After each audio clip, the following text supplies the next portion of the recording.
A tragic crash on Riverside Drive takes the life of a 39-year-old Windsor man. New strike deadline set. A strike to EMS is far from regular. It's only happened a handful of times. Emergency services brace for potential disruptions this fall. And sudden spa closure leaves customers stranded. Your call cannot be completed at this time. Competitors offering consumer relief for unused gift cards.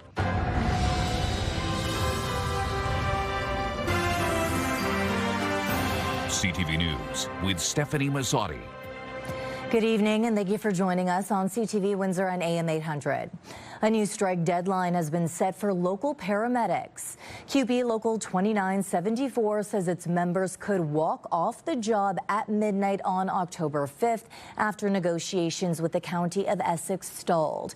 Joining us now with the latest information is CTV's Robert Lothian. Robert. Yeah, Stefanie, despite months of on and off talks, the two sides are no closer to a deal. The union says they chose a later strike date to add some urgency as well as to allow for negotiations to pick up. Local 2974 President James Yovanovich says they also want to give the public time to prepare for the potential impacts of a strike. The union represents about 340 paramedics who have been without a collective agreement since May. The two sides last met on August 5th, but negotiations stalled when the union walked away from the table. The union alleges the county backtracked on a key provision in negotiations. They previously expected to be in a strike position by August 8th. However, the county asked for a reconsideration of the Essential Ambulances Services Agreement. This was previously approved by the Ontario Labour Relations Board, allowing for a 20% reduction of staff.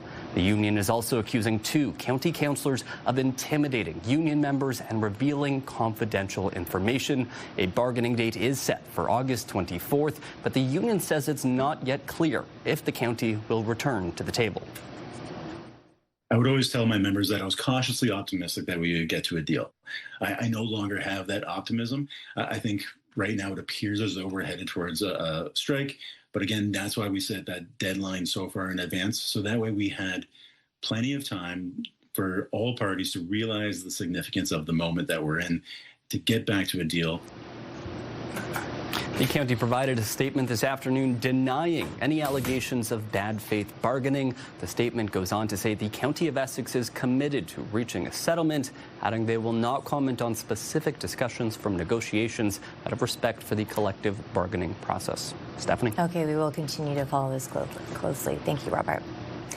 A Windsor man is dead after losing control of a motorcycle on Riverside Drive East. Windsor police say officers responded to the crash near Ford Boulevard early Saturday morning. They believe the rider was traveling at a high rate of speed when he lost control, hitting a utility pole. He was taken to hospital where he later died. A stretch of Riverside Drive East was closed for several hours to investigate. Police are asking anyone who witnessed the collision or has video to please come forward. The victim has been identified as a 39-year-old Rico Capocci. His family tells CTV News he is the father of 9 children, and everyone is devastated. In other news, a foul ball traveling at full speed can turn a day at the ballpark into a trip to the hospital. That's what happened this weekend at Micmac Park after a person was struck by a foul ball, raising new concerns about safety around some of Windsor's baseball diamonds. CTV's Bob Belichico joins us from Micmac Park. Bob, was this a spectator, a player, or someone just walking by? Hi, Stefanie. Yeah, it was a spectator. It was a woman. It was, in fact, the coach's wife who was sitting along the third baseline here at John Ivan Ballpark number 1 at Micmac. Now, what happened was that a player hit a line shot over the dugout from Diamond 2 that came whizzing over here and struck the spectator, sending her to hospital. I'm told she's okay, but it did raise the issue of safety here at the ballpark and the need to install netting on top of the dugouts. Parents will warn you. You say it's coming over, but sometimes you can't duck away. That's what happened this past weekend at Micmac Park. A line shot foul ball sailed over the fence at John Ivan Diamond 2 and struck a spectator watching a game at Diamond 1. Hit by a ball in the back of the the skull. Was taken away in an ambulance. I guess she was throwing up a lot. She had to have a CT scan. According to Rod Droulard, president of the Windsor Wildcats Fast Pitch Association, the woman is fine and now back home. Definitely not the only one, but definitely the worst one so far. And we hate to see anything else happen that's even worse than what we had this past weekend. Droulard says he has had discussions with the city about adding safety netting over the dugouts. I've had a few letters sent to me from the teams and a lot of people with a lot of conversation when they see me. Just all the fly balls that are coming, and it's not safe. Droulard says he would like to see netting like this, found at Micmac Park along Malden Road, installed. This player alone had back-to-back foul balls Sunday, disrupting another game in progress. At the same tournament, another young person was struck by a foul ball, but wasn't injured. It's dangerous. 4 diamonds back onto each other at Micmac. A ball can easily enter the field of play. The city could really work on putting netting over that quad because it's a danger zone. CTV News reached out to the city for a response but did not hear back as of news time. The Wildcats hosted 242 teams over 11 fastball events in a 6-week span this summer. It's a lot of tournaments, a lot of work, but it's a lot of fun as well. Now, Droulard says he received an email from the city of Windsor earlier this year and was told that safety issues would be considered after this season. He's hoping for the best during the off-season and looks forward to hosting more tournaments here at Micmac Park next year. Stefanie? Okay, safety is key. Bob Belichico tonight. Thank you for this, Bob. In other news, he wasn't the only one. Rather, 7 others are facing impaired driving charges in Windsor. Police say several of the drivers were stopped by CBSA officers as drivers were entering the city at one of the international crossings. Officers also responded to reports of people passed out in vehicles, and in one case, a driver was observed nearly hitting a pole while reversing.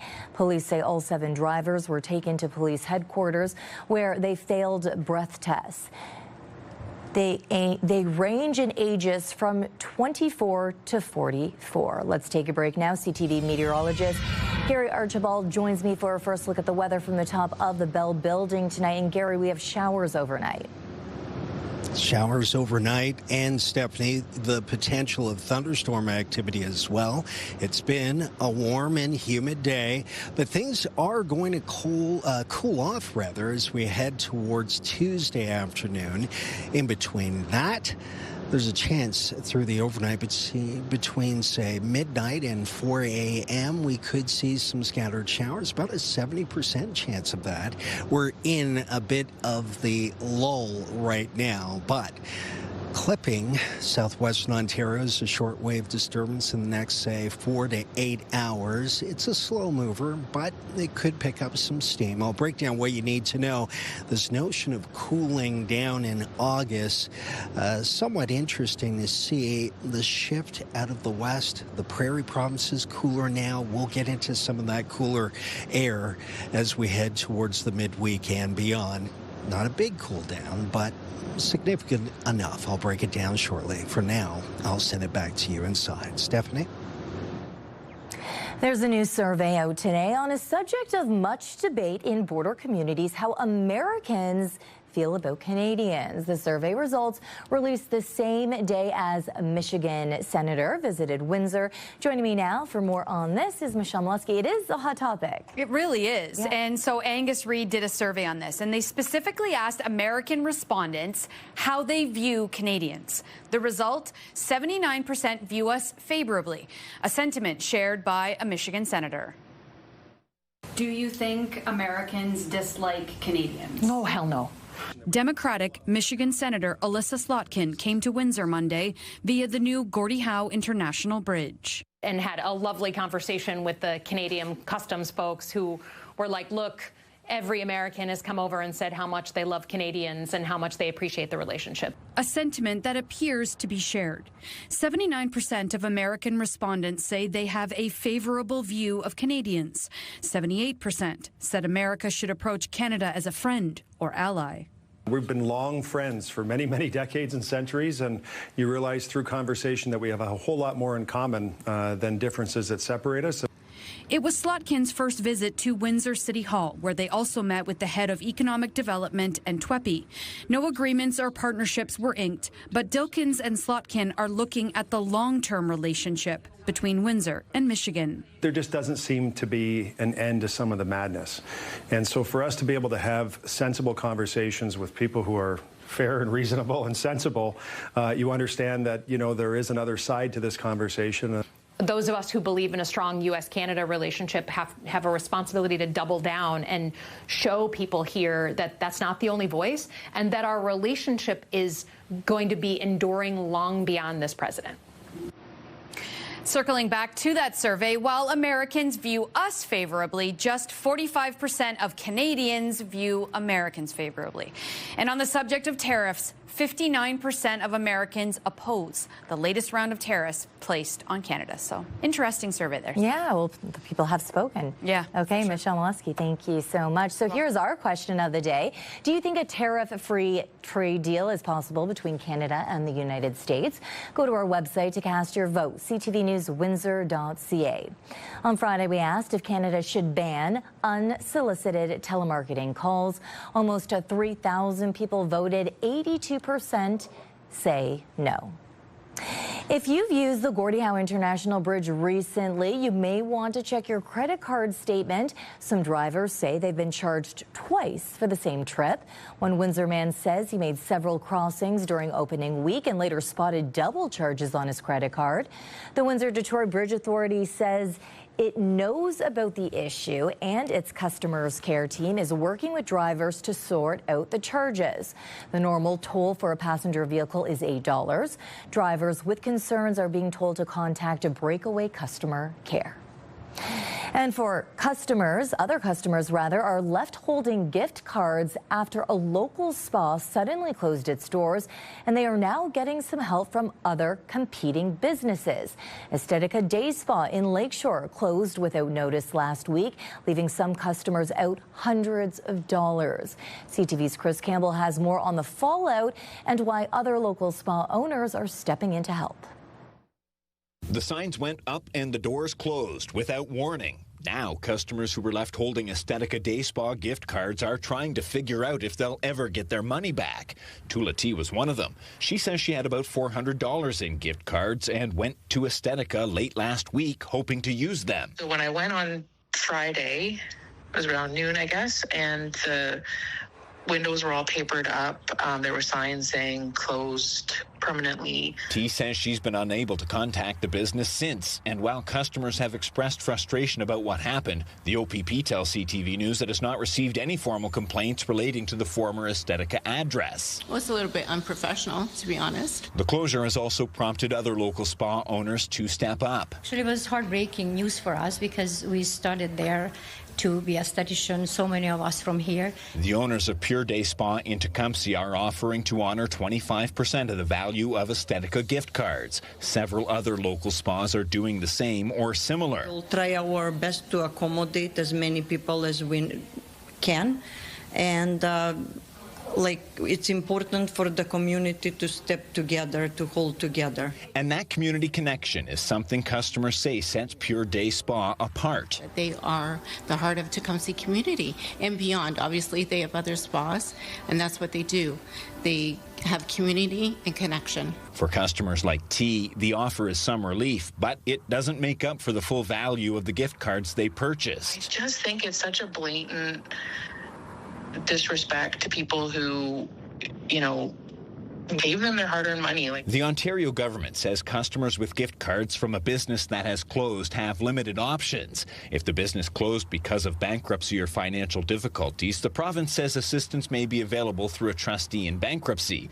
In the meantime, T says the experience has made her think twice about buying gift cards from small businesses. It makes you hesitant to buy gift cards and support small local businesses when this is potentially the consequence. CTV News has attempted to contact Estetica multiple times over the last several days, but have been unable to connect with staff or owners. Chris Campbell, CTV News. A large empty lot in downtown Windsor is about to become a construction zone, with work now getting underway on 48 new homes. 1, 2, 3. City officials and representatives from Pallisher Park Limited held an official groundbreaking today for the approximately $16.8 million development. The three-story project includes 32 two-bedroom townhomes, each with a single-car garage, along with 8 accessible one-bedroom suites and 8 affordable one-bedroom suites. The project is part of Windsor's Housing Solutions Made for Windsor initiatives. Officials say it will add much-needed housing in the downtown core while also supporting Windsor's goal of increasing housing supply and revitalizing the area. It's great to have people coming into the core for business, but we need people living down here 24/7 because that's what's going to support the next grocery store, the next doctor's office, dentist's office, the next retail. So yeah, super excited to be part of bringing more people downtown because I think ultimately that's the solution. A surprise visitor left a Comber woman with quite the rescue mission after she found what appeared to be an injured blue heron in her backyard. The bird couldn't fly, but as wildlife experts explain, there are some important things to do first before trying to rescue an injured animal yourself. CTV's Sanjay Maru has the details. I don't know whether it can fly. It hasn't moved. Beatrice Stacy found an unexpected visitor in her backyard Friday morning. A large bird believed to be a blue heron, barely moving and in the same spot for hours. I was so anxious about the poor bird.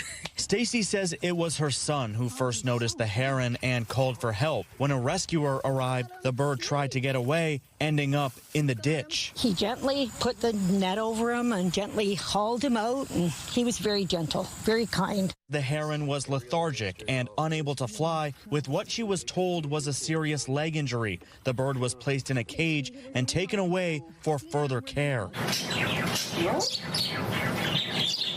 Wildlife experts say the instinct to help is understandable for anyone who witnesses an injured bird or other animal on their property. However, proceed with caution. Don't run up and grab it. It's always a big no-no. Things have different diseases, different parasites. Because a scared animal can fight back, Jennifer Daly says the safest first step is to call the local Humane Society or Animal Rehab Center because the correct response depends on the animal and its condition. But while help is on the way, there are things you can do to keep the animal contained. If it's a young bird and you're waiting for it to be picked up, you're going to keep it warm, dark, and quiet. So the best thing to do is take a box, put it outside with a rag on the bottom, and put them in the box, put them on a low heating pad. If you don't have a heating pad, put it like a rice sock or like a beanie bag, something to keep them warm. We'll see what we can do for them. Hopefully fix them. As for Stacy, she left this rescue up to the experts, and she's just grateful someone trained was there to give the heron a chance. I wanted people to see what you do and other people to know what to do when it happens, because it happens, I'm sure, in the country all the time. Sanjay Maru, CTV News. Do you have a story idea for us? We do want to hear from you. Text us at 10400. You can also send photos and video. Heartbreaking stories and narrow escapes still ahead on Windsor's news leader, the rapidly spreading emergency in British Columbia. And tomorrow, the launch of a new bi-national cycling destination. Over 100 cyclists kicking off a 5-day adventure through Windsor, Essex and Pelee Island. That's tomorrow at 6 on CTV News. Start your day with the latest local news. By signing up for our newsletter, you'll get direct local content straight from CTV Windsor to your inbox, including top stories, the forecast, and videos. You can sign up at ctvnewswindsor.ca. An unprecedented wildfire emergency is unfolding in British Columbia. Thousands are under evacuation orders. CTV's Andrew Johnson is in Penticton with the latest. Jim Hartenden and Tracy Coleman have done a lot of camping in their old van. This time in the Penticton Walmart parking lot is a little different. We're safe, or as safe as we're making the best of a bad situation. Life gives you lemons, you make lemonade. They evacuated Friday night along with more than 10,000 others as flames quickly started to consume homes just west of Summerland. The neighbor's house is burning up. Families on the frantic drive out trying to register the destruction unfolding right in front of them. It's like a freight train coming at you, the heat, everything. It's unexplainable. One person, an elderly woman, died during the escape. In all, close to 20,000 people are out of their homes. That's all of Summerland and part of Peachland, communities in the heart of vacation and wine country south of Kelowna. The BC Wildfire Service says it is throwing everything it can at the fire, despite conditions limiting the use of air tankers. The fire has grown to 156 square kilometers. That's larger than the city of Vancouver. But overnight, expected strong winds did not materialize. Some evacuees are left to grieve the loss of their home. 20 years of building everything we've built to watch it go up in flames in 5 minutes. Just gone. For Harnden, even these difficult days are a gift. He has terminal metastatic cancer of the spine. I don't know how much time I've got, and so I just want to make the best out of it. They're comfortable staying in their van during the evacuation as long as Jim's health holds out. He's been receiving care in hospice, where he says an end-of-life camaraderie develops with fellow patients. Live together and tell each other stories. This is just one of them. Their story and those of many others threatened by this wildfire could remain stuck for some time. The fire is still out of control, and officials tell us even a staggered return could be a week off if the fire can be kept away. And right now, that's still a big if. Andrew Johnson, CTV News, Penticton, BC. Trade talks between Canada and the U.S. heat up, and today Ottawa announced a $100 million rebate to help transfer steel from one province to the next. CTV's Mike LeCouture on the new measure and what it will do. As the American capital deals with another sweltering day, trade talks between Canada and the U.S. are heating up. The Minister of Canada-U.S. Trade, Dominic LeBlanc, is coming to Washington in anticipation of more meetings. Canada and the U.S. are in the middle of these trade talks. Meantime, Americans here just want to see the relationship return to normal. Definitely don't need more tariffs. Anything, get rid of it. And if you want to start off, you can lessen it, but definitely we need to get rid of it. I think it's horrid.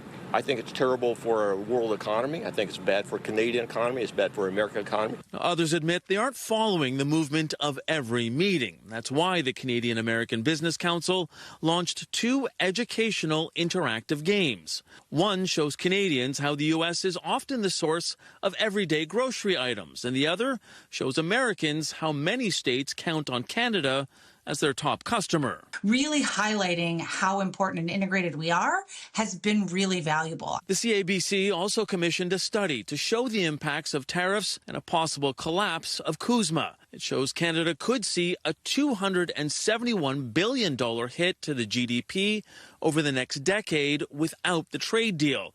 In the U.S., it would be a $1 trillion loss over 10 years. But keeping it in place could see growth and more jobs. A successful agreement would also support 137,000 additional U.S. jobs and 98,000 Canadian jobs in 2027 alone. Burke and industry sources are cautiously optimistic after last week's meetings. While creating meaningful opportunities. As trade talks continue, equally complex negotiations are happening over Canada's purchase of new fighter jets and whether or not to buy the American F-35. The question of an acquisition of that size would normally, obviously, be a point of debate or dialogue between 2 sovereign nations. While those talks continue, there is a sense of urgency on the trade front. The U.S. has threatened a 50% tariff on a wide swath of Canadian goods if there isn't an agreement within the next 9 days. Mike LeCouture, CTV News, Washington. There's new opposition to a proposed pipeline that would run from Alberta to the BC coast. The Union of British Columbia Indian Chiefs wants federal and Alberta governments to pause efforts to build the West Coast pipeline. The union is citing concerns around climate change. The Chiefs also say Ottawa did not consult First Nations in good faith regarding the pipeline plan. The Ontario Liberal Party will hold the first debate of its 2026 leadership race tonight. Former leader Bonnie Crombie resigned in January and is now running for her former job as Mississauga mayor. The Liberals will select their next leader in November. There are currently 5 candidates running. They are former federal industry minister Navdeep Bains, Stefanie Bowman, and Lee Fairclough, who are both current Liberal MPPs. Finance and tech entrepreneur Eric Lombardi and longtime public servant Dylan Rather Mirando are also seeking the party's top job.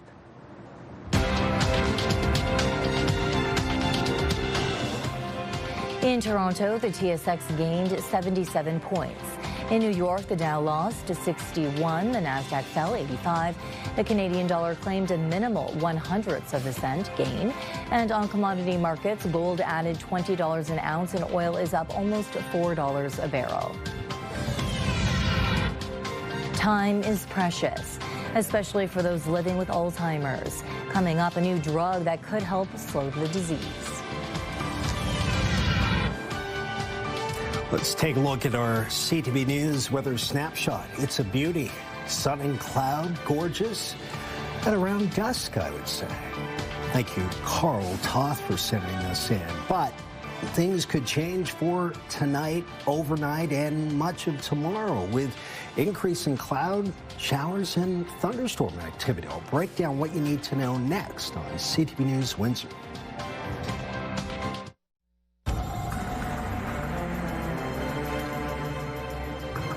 A cool morning, but things then heated up again. Gary joins us for an extended look at the weather. Gary. Heat and humidity, a big part of the story today, especially late morning through the afternoon, now evening. It's a muggy day, and it'll be muggy tomorrow. More on that in just a moment. A couple degrees, about 1.5 degrees above seasonal today, reaching 29.1. Our average slipping down now closer to 27 even.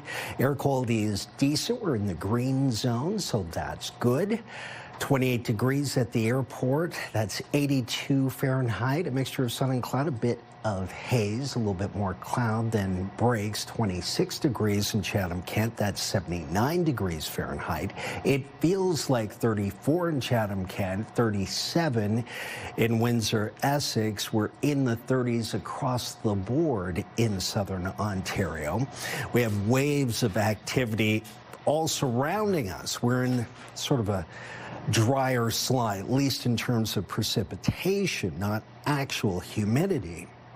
But this disturbance that's cutting across Indiana in the next, say, 4 to 8 hours, that will be the disturbance that could clip us here in extreme southwestern Ontario. Burst of thunderstorm activity expected northern parts of Indiana into Ohio and maybe southwestern Ontario. We'll have to wait and see if that is in store. Right now, the trajectory, the path has it on the south shores of Lake Erie, at least the heaviest bands. But for our friends in Leamington, Amherstburg, Pelee Island, Kingsville, the point itself could see some shower activity, maybe even some thunderstorm activity. Here's my breakdown for tonight. At 8 o'clock, still warm, 27, feels like about 32. Showers a possibility, thunderstorm risk exist. It will be that way through to midnight, and we're looking at midnight to about 4 a.m. showers and maybe embedded thunderstorms as well. So here's the Enercare style 7-day forecast calling for that showery activity, especially tomorrow morning when most of us are tucked away in bed. A high of 28 Tuesday afternoon, feels like 34, then cooling off a bit for the next little while. Wednesday, showers, cloudy, 25, 26 on Thursday, 25 on Friday, mostly cloudy. Showers Thursday, by the way, fairer on Friday, Saturday, Sunday, Monday, between 25 and 26, cloudy and passing showers, especially Sunday. That's a look at your next 7 days.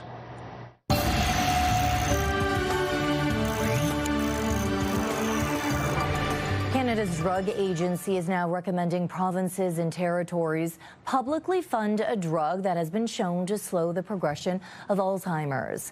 As CTV's Rita Ismail reports, the treatment has a strong connection to London, with local researchers playing a key role in the clinical trials. For Nancy Hackney, time is precious. She's living with Alzheimer's and says taking part in a clinical trial has given her hope for what lies ahead. Having been accepted into a clinical trial, I'm having the benefit of a drug that might change lives from now till eternity. I'm very, very grateful for that opportunity. London doctor Michael Borey has spent years studying treatments designed to slow the progression of Alzheimer's, and now there's a major development. Canada's drug agency has issued a draft recommendation that provinces and territories publicly fund lecanemab, marketed as Leqembi, for eligible patients with mild cognitive impairment or early-stage Alzheimer's. Borey says clinical trial data shows the drug can slow the decline.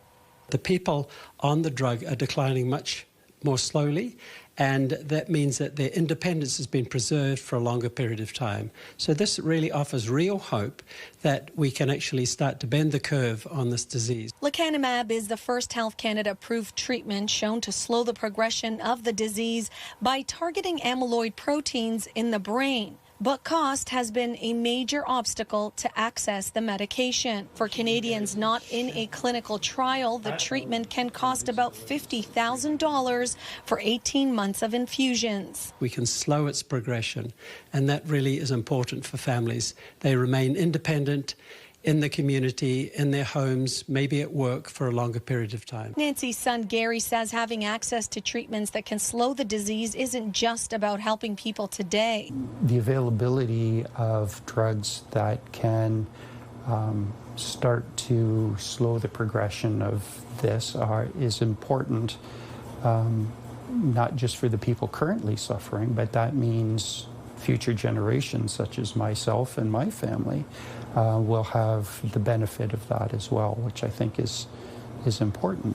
If provinces agree to fund the treatment, doctors say it could give more Canadians something Alzheimer's has taken away, more time with the people they love. Rita Ismail, CTV News.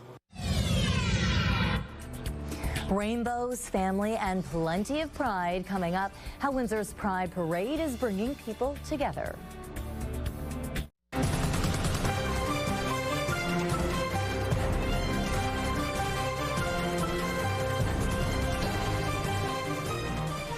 It was a colorful day on Ottawa streets Sunday. The annual Windsor Essex Pride Parade rolled through the streets, drawing thousands of people. And if you didn't get a chance to head over, here are some of the sights and sounds.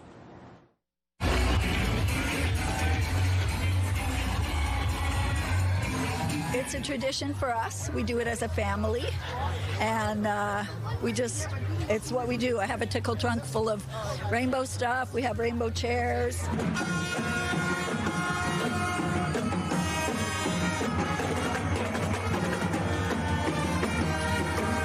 This is a happy time. We should be celebrating all people. We should be celebrating love between people, no matter what that looks like.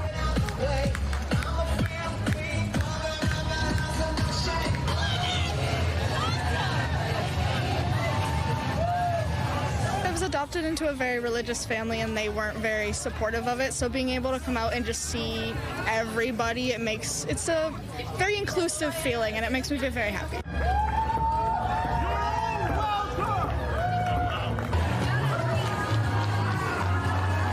It's very different seeing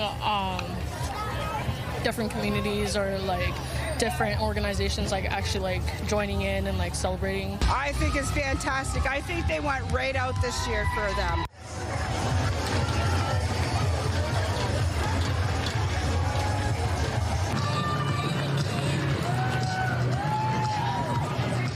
Everybody is different, and it's nice to acknowledge that people don't have to be afraid on who they are. And I enjoy coming out and supporting everybody. The Windsor Selects attained one of their dreams, winning their second straight Canadian championship. But this one was sweet because it was a won at home.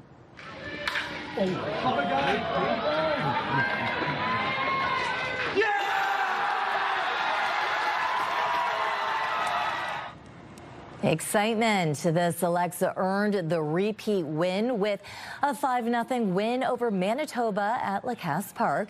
Brady Campbell got a big hit to break open a 1-0 game in the 6th. Gavin Campbell, not related, struck out 5 players in 2 and a 3rd innings of relief. The tournament was hosted by the Tecumseh Thunder. This one was big for a number of reasons. Yeah, second straight is big, repeat, but doing it at home with everybody here, something we kind of looked at way back in January. And it's storybook. It's great. Everything you imagined? Everything. A second round of tapings for MLP Mayhem on TSN this weekend, much to the delight of fans at St. Clair College. And it featured a special appearance by one of the company's most vital staff members behind the scenes who is dealing with stage 4 cancer. There's somebody else here that I think a lot of you know who's done a lot of the heavy lifting. He coordinated a lot of the work over the time. So let's have the biggest ever round of applause for Jeffrey Drumboy Scott!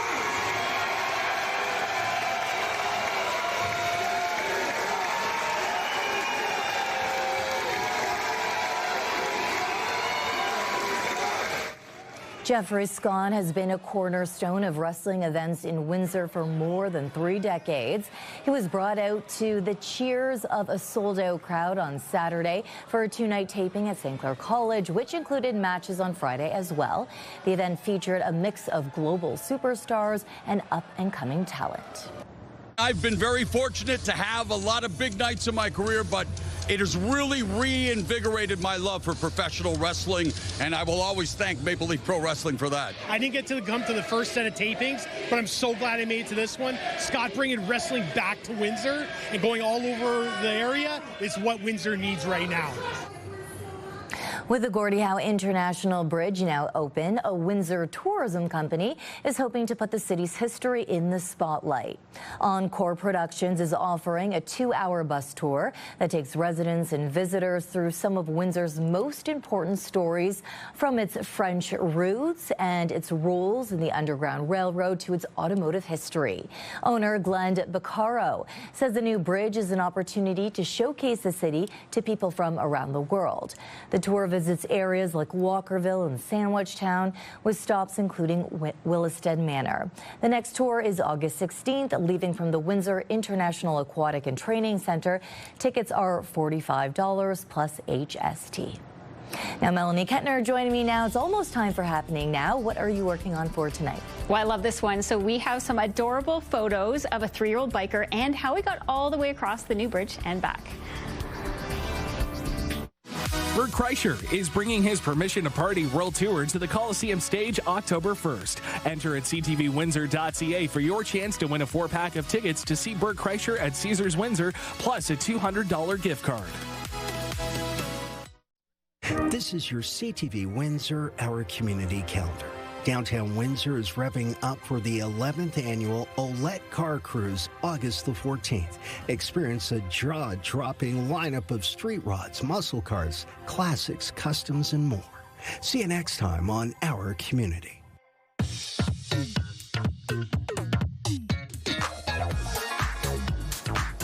Okay, so Melanie, we're talking about American customs on the Gordie Howe Bridge. Yes, Michigan Senator Alyssa Slotkin sits on the Homeland Security Committee, so we asked about staffing by Customs and Border Protection. Since the Gordie opened July 27th, at times there have been long lines getting into the United States, while Canada was smooth sailing. While not acknowledging the problem directly, Slotkin said customs agencies on both sides of the border have a long history of working together, and they need to work through the growing pains of adding an extra border crossing. We have a long history of calling each other, having each other's back, saying, you know, we've got this issue we're watching. Our intelligence services communicate. So I feel confident that, you know, whatever kinks we need to work out in the first couple of months, we will work them out because people on the ground, unlike leaders off in Washington, really understand the value of this kind of thing. Customs and Border Protection posts wait times at all border crossings. We've posted a link on our website, ctvnewswindsor.ca. We also have a story online, Melanie, about some things to keep in mind with the bridge's new multi-use path. Yes, it's a good idea to make sure the path is open before heading to the bridge. The pathway closes if it's at capacity or if it's bad weather. It was shut down for a few hours this morning as a thunderstorm moved through the region. And we've posted a link to the full list of rules and guidelines on our website. And in our social spotlight, check out one of the youngest bikers to cross the Gordie Howe Bridge. This is 3-year-old Patrick, who rode his training wheel bike over the new bridge yesterday. His mom sent us some pictures of the ride and said he was a hit on the trail. He made it all the way over and back, which is about 6 kilometers, with a 5% incline. His mom says he celebrated with a big bowl of chocolate ice cream afterwards. There's no other way, better way to celebrate. Absolutely. And can you believe he did all that whole way on his training wheels? It's amazing. I can't. My son and daughter can probably do 1K, and then they're exhausted. Yeah. So 6 for a 3-year-old? Incredible. Very impressive. Okay. Melanie, if any of our viewers at home have cute 3-year-old grandson or daughters doing something cute and they want to send it to us, how can they do it? Absolutely. Well, I hope they can email us at newsnow@bellmedia.ca or text it to 10400. Okay, that's what's happening now. Thank you, Mel. He turned a propane tank into a pig and old golf clubs into art. When we return, how a retired fisherman is turning junk into joy. Ooh,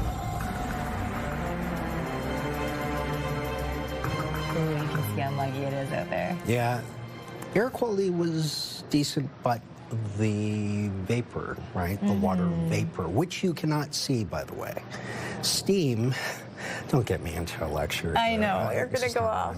That's condensation forming a cloud, essentially. So it's vapor, you cannot see it. However, vapor is a big part of the story, which will provide the precipitation, right? Precipitable water in the atmosphere that could bring us significant showers through the overnight. High of 28 tomorrow, feels like 34. Rain between midnight and say 4 o'clock. And then we're showering, cooler Wednesday down to 25, mid-20s. Thursday through to Monday of next week, the average temperature is just shy of 26. We'll see fairer weather Friday and Saturday. Those are the 2 best days of the next 6 or 7. But yeah, don't get me started. Really. We won't. We'll stop you right there. Okay, thank you, Gary. Travis, tonight at 11, talks between Unifor and the Big Three are moving forward. Yes, and you can get me started on that. Okay, we're on to let's do round it. 2 of 3 now with these Big Three negotiations. A union today announcing talks with GM are officially getting started.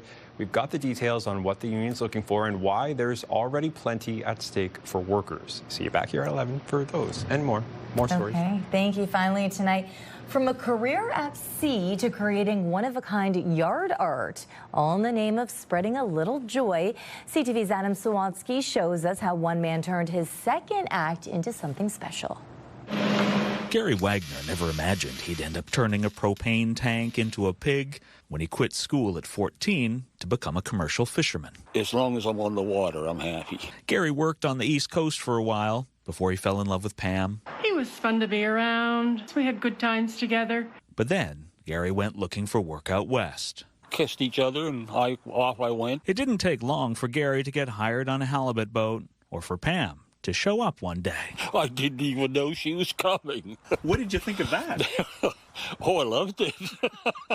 So they got married, started a family, and Gary supported them at sea for almost 50 years until a cancer diagnosis Not good. forced Gary to get facial surgery It was sort of a shock. and retire earlier than he had hoped. I got tired of sitting around, maybe feeling sorry for myself. So Gary decided to turn his bad situation into something good and volunteered his time to help others in whatever way he could. Oh, well, they said dead can't fix it. It can't be fixed. But when Pam wondered if something could be done about a bunch of old golf clubs destined for the dump, no one imagined Gary would do this. I've never, ever done anything like that in my life. It was so satisfying to be so crafty, Gary started turning all sorts of unwanted things into all sorts of wonderful creatures. Tinker with this and that and other things. After he began turning discarded golf balls into ladybug eyeballs, leftover aluminum siding into bumblebee wings, and outdated propane tanks into pink pigs you could put plants in, Gary was surprised that strangers started asking to buy them. I built it and somebody likes it besides me. But Gary being Gary, he decided to sell his creations at cost and make no money. I just do it for the joy of doing it. And while he once worked tirelessly to fish food, Gary's now working creatively to spread joy. And it brings enjoyment to other people. And that's what life's all about, is sharing happiness. Adam Sawatsky, CTV News, North Saanich. I think that's everyone's goal in life, you know, once they're able to retire, to find something that they're so passionate about. Focus on what you love. Mhm. Hopefully we do that before retirement, but it's a great story to see what he has done. Boy, I really like that Gary. Yeah, I know it. Great name. I'm such a nerd, though, about those yard ornaments, too. That's cute. I think that, yeah, people would love those. If you go down Erie Street, little Italians I have like their the yards pig full. one. I thought the pig one so was cute. really good. So Yeah. cute. We'll have to see. It's at cost, so good price. We could reach out. He'll be booked up, though, for the rest of the time now. Definitely. Okay, on behalf of our dedicated team here at CTV News Windsor, thank you for watching. For updates throughout the evening, go to ctvnewswindsor.ca. Gary and I will be back with your only late local newscast at 11. Good night. See you then.